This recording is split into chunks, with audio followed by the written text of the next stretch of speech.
4 গ্রাম এবং 8 গ্রাম দখল করেছিলাম। আপনাকে সংসদে দেখতে পেয়ে খুবই আনন্দিত হয়েছি। আপনার সময় 3 মিনিট বাড়িয়ে দেওয়া হলো। 3 মিনিটে আপনার বক্তব্য শেষ করুন। মাননীয় স্পিকার, কানাইঘাটের একটা রোড মাত্র, আমার দিকে আপনি সদয় দৃষ্টি রাখবেন, আমাকে একটু সময় বৃদ্ধি করে দিবেন। আশা করি পরিশেষে আমার সময় বৃদ্ধি করবেন। ধন্যবাদ মাননীয় স্পিকার। মাননীয় সদস্য, এই সময় দেয় আপনাদের হুইপেরা। মাননীয় স্পিকার, অ্যানাউন্স করি সময়টা। আমি এমন হুইপের ব্যাপারে মাননীয় স্পিকার, জি বলুন। আমি এমন এক এলাকা থেকে নির্বাচিত হয়ে এসেছি যেই এলাকাটি জকিগঞ্জ এবং কানাইঘাট।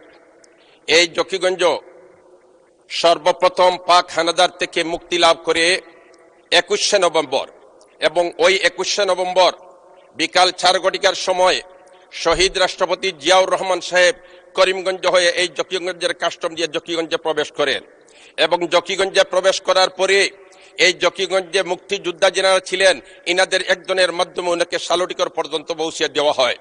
অতএব দুঃখের সাথে বলতে হয়, এখন পর্যন্ত জকিগঞ্জকে প্রথম মুক্তাঞ্চল হিসাবে সরকারিভাবে ঘোষণা দেওয়া হয় নাই। আমি আপনার মাধ্যমে এই আবেদন রাখতে চাই যে অনতিবিলম্বে জকিগঞ্জকে প্রথম মুক্তাঞ্চল হিসাবে ঘোষণা দেওয়া হোক। মাননীয় স্পিকার, সাথে সাথে 22শে নভেম্বর কানাইঘাট বিজয় হয়েছে হানাদার বাহিনী থেকে। এই যুদ্ধে আপনি নিজে অংশগ্রহণ করেছিলেন। আপনি কিন্তু কানাইঘাটের দিকে ভারত থেকে ঢুকে আপনি 8 গ্রাম আসছেন, তারপরে শালুটিকর হয়ে আপনি হরিপুর গেছেন। অতএব এই এলাকার সাথে আপনার সম্পর্ক, এই এলাকার জনগণ আপনাকে শ্রদ্ধার সাথে এখন পর্যন্ত স্মরণ করে, কিন্তু প্রথম মুক্তাঞ্চল হিসাবে আজ পর্যন্ত কানাইঘাটকে সরকারিভাবে ঘোষণা দেওয়া হয় নাই। অতএব আমি আশা রাখবো জকিগঞ্জকে প্রথম মুক্তাঞ্চল এবং কানাইঘাটকে দ্বিতীয় মুক্তাঞ্চল হিসাবে ঘোষণা সরকারিভাবে দেওয়া হোক। মাননীয় স্পিকার, আমি একজন আলিম মুফতি। আমাদের রাজনীতির ইতিহাস সবচেয়ে প্রাচীন। আলেমদের রাজনৈতিক ঐতিহ্য 1000 বছরেরও বেশি পুরানো। স্বাধীন বাংলার 500 বছর মুসলমানদের সরকার এদেশে কোরআন সুন্নাহর আলোকে রাষ্ট্র পরিচালনা করেছেন। 1203 সালের 5ই রমজান বৃহস্পতিবার বাংলায় মুসলমানের স্বাধীন রাষ্ট্র কায়েম হয়। 1757 সালের 23শে জুন পর্যন্ত এই দেশে মুসলমান শাসক মুফতি আলেমদের নেতৃত্বে যত্ন ও ভালোবাসায় উন্নত সমৃদ্ধ হয়।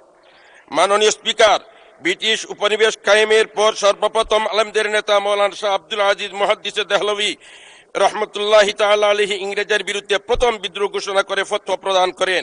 ভারতবর্ষের আজাদী শব্দটি সর্বপ্রথম তার মুখে উচ্চারিত হয়। আমরা বাংলাদেশ আলেম সমাজ তারই উত্তরসূরি। মাননীয় স্পিকার, আজকে আমি অত্যন্ত শ্রদ্ধার সাথে স্মরণ করতে হচ্ছে 13 খালের 5ই মের শাপলা চত্বরের শহীদদেরকে। আমি শ্রদ্ধার সাথে স্মরণ করি 91-তে এই দেশ স্বাধীন করতে যারা রক্ত দিয়েছে, শাহাদত বরণ করেছে, তাদেরকে শ্রদ্ধার সাথে স্মরণ করি। সাথে সাথে 90-এর এই আন্দোলনে যারা অংশগ্রহণ করেছেন, বিশেষ করে 24শে জুলাইয়ের আন্দোলনে যারা শাহাদত বরণ করেছেন, আমরা তাদেরকে শ্রদ্ধার সাথে স্মরণ করি, এবং যারা পুঙ্গত্ব বরণ করেছেন আমি তাদের জন্য দোয়া করি আল্লাহ রাব্বুল আলামিন তাদেরকে সুস্থতা দান করুক। মাননীয় স্পিকার, আমি শ্রদ্ধার সাথে স্মরণ করি এই সংসদের মাননীয় সদস্য ছিলেন আমার নানা সদ্য হযরত মাওলানা উবাইদুল হক উজিরপুরী, যিনি ছিলেন একমাত্র ইসলামী ঐক্যজোটের বাংলাদেশের প্রতিনিধি। ঠিক তেমনি ভাবে আমি খেলাফত মজলিসের একমাত্র বাংলাদেশের প্রতিনিধি। মাননীয় স্পিকার, আমি শ্রদ্ধার সাথে স্মরণ করি এই হেফাজতের আন্দোলনের নেতৃত্ব দানকারী শাইখুল ইসলাম আল্লামা আহমদ শফি রহমতুল্লাহ আলাইহিকে।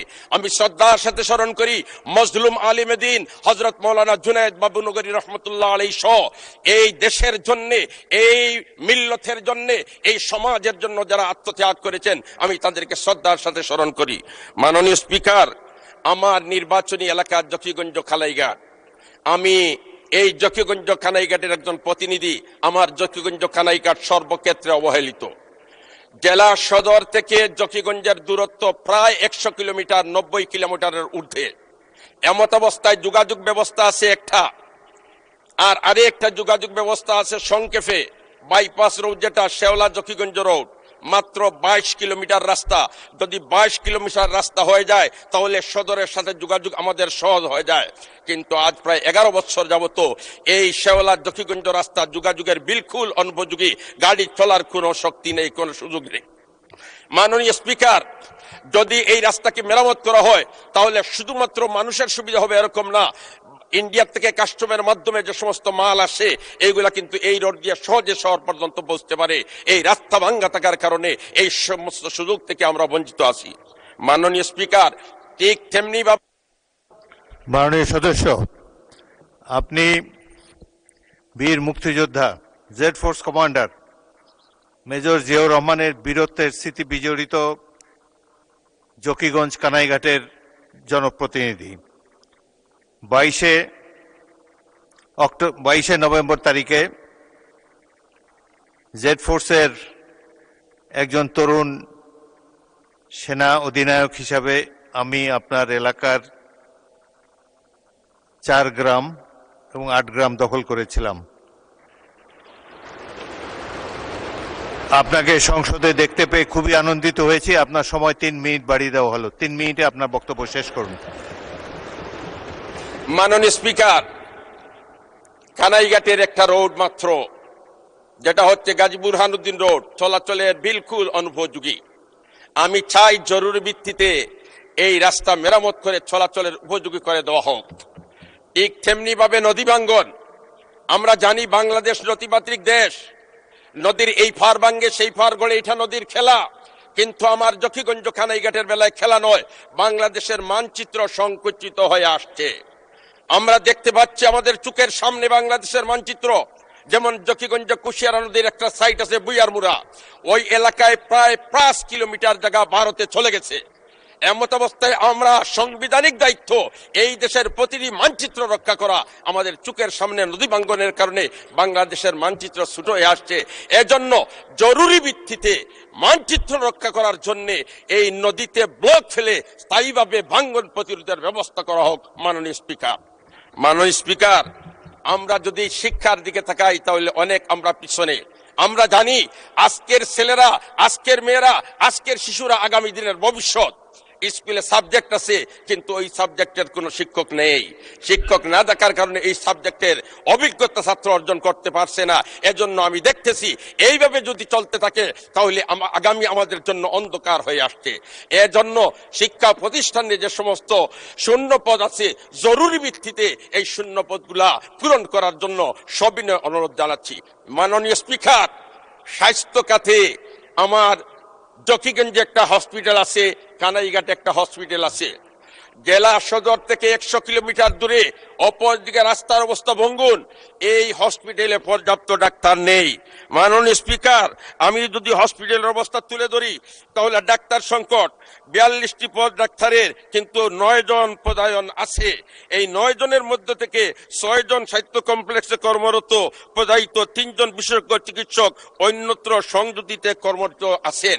অতএব মাত্র এই 9 জন থেকে 3 জন চলে গেলে 6 জন। এই 6 জন ডাক্তার দ্বারা এই প্রায় 3 লক্ষ মানুষের সেবা দেওয়া তো মোটেই সম্ভব নয়।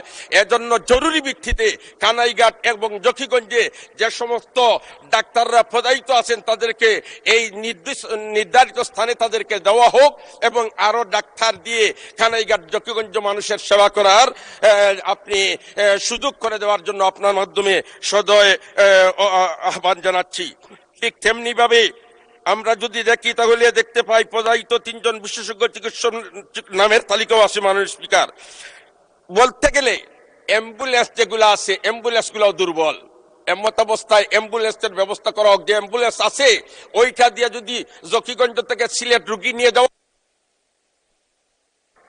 ধন্যবাদ মাননীয় সদস্য। সংসদে স্বাস্থ্যমন্ত্রী এবং সড়ক পরিবহন মন্ত্রী পাশাপাশি বসে আছেন। আমি আপনাদের অনুরোধ করব, শহীদ রাষ্ট্রপতি জিয়াউর রহমানের স্মৃতি বিজড়িত 71-এর বীরত্বের সাথে সংগ্রামের স্মৃতি বিজড়িত জাকিগঞ্জের প্রতি আপনারা বিশেষ দৃষ্টি রাখবেন। এই এলাকার উন্নয়নের জন্য আমি সুপারিশ করছি। ধন্যবাদ।